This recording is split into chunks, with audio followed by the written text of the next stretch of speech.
Howdy, howdy. Morning, Coach. Anybody want to kick us off?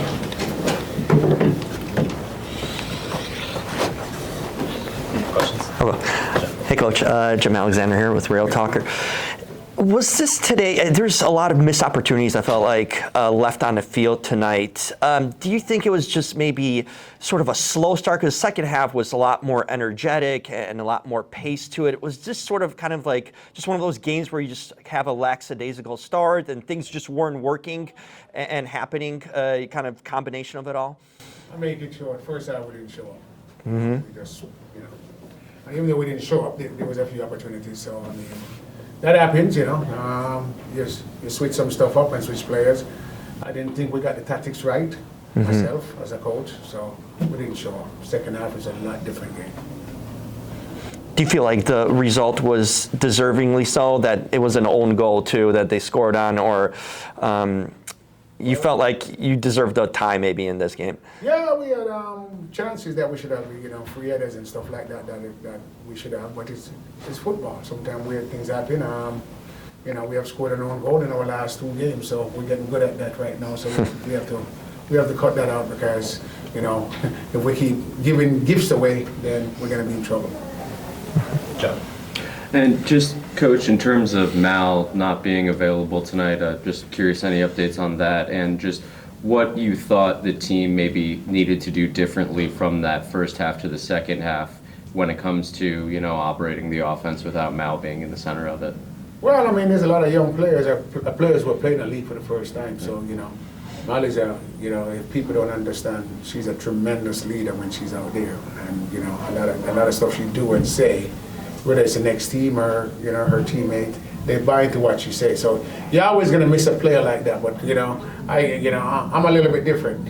When one player is out and your number is called, just perform, because you might not get the chance again. So So even though Mal is a wonderful player and a great leader, somebody got to step up. You got some really good efforts from the substitutes today.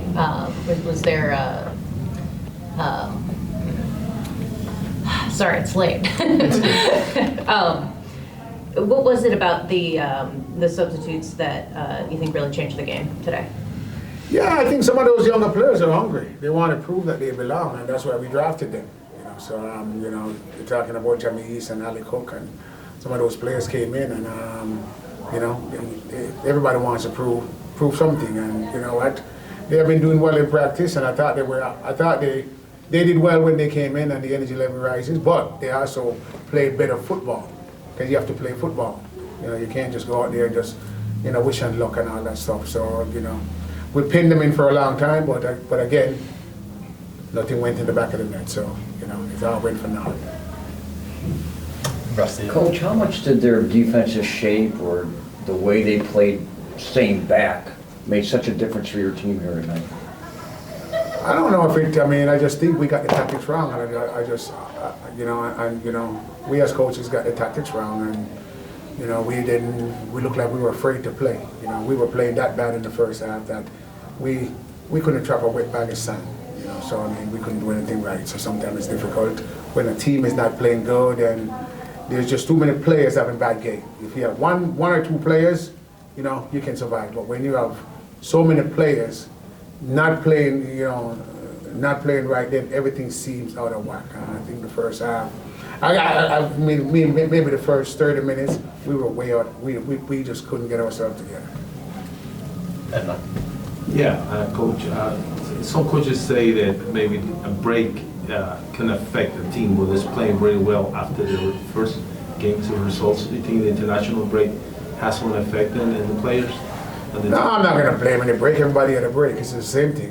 They had one, we had one. If we start looking at break, we got to understand. This league has been around for a long time. I have never seen a team that goes undefeated. So we were never going to go undefeated.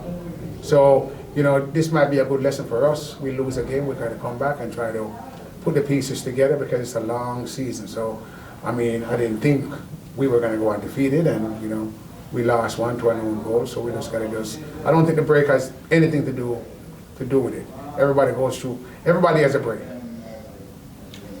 in the first half, the build-up play seemed, for flashes at least, very solid, but the finishing just wasn't there. It's almost as if the team was a little tentative to finish off certain chances. In the second half, that improved. So what was it at halftime, and also where do you think Mal Swanson would have contributed in that regard? Do you think it would have been a different game if she was on the pitch tonight? Well, I don't want to say it would be a different game, because Mal can have a bad game also, but we also trust her. You know, with she out there, she attracts a lot of attention, so it frees up other players. So, you know, even when Mal is not at her best, you know, opportunity comes because of just her presence. But again, her smartness and the way she plays and the way, you know, the team rely on her, you know, yes. So I don't want to say if Mal was out there, you know, maybe she was out there and she missed some chances too. But, you know, I mean, we just have to just say, I always say, if Mal is not out there, or, I mean, Alyssa Neer or Sam or whatever, and I call your number, you have to go out there and perform. That's all I'm asking players to do. You know, when one is missing, go out there and perform. And we didn't do that. Joe?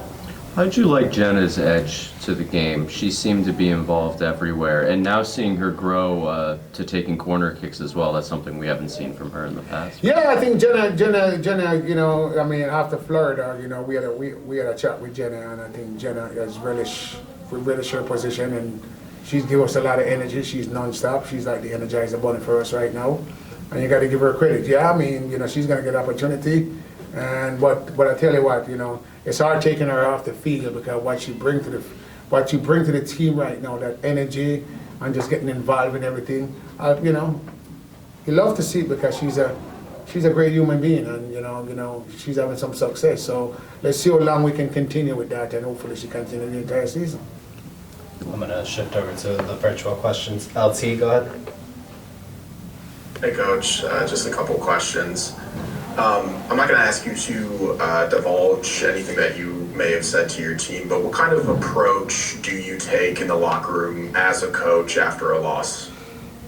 Well, it's just one game, you know, this one. I mean, obviously, we had a slow start, so, you know, obviously, we talk about that, and, you know, we don't want that to happen again. So, yeah, but we have to look at the season first, and then we look at one game at a time. So our focus now is just hey, you know, let's not talk about the next 20-something game that's left.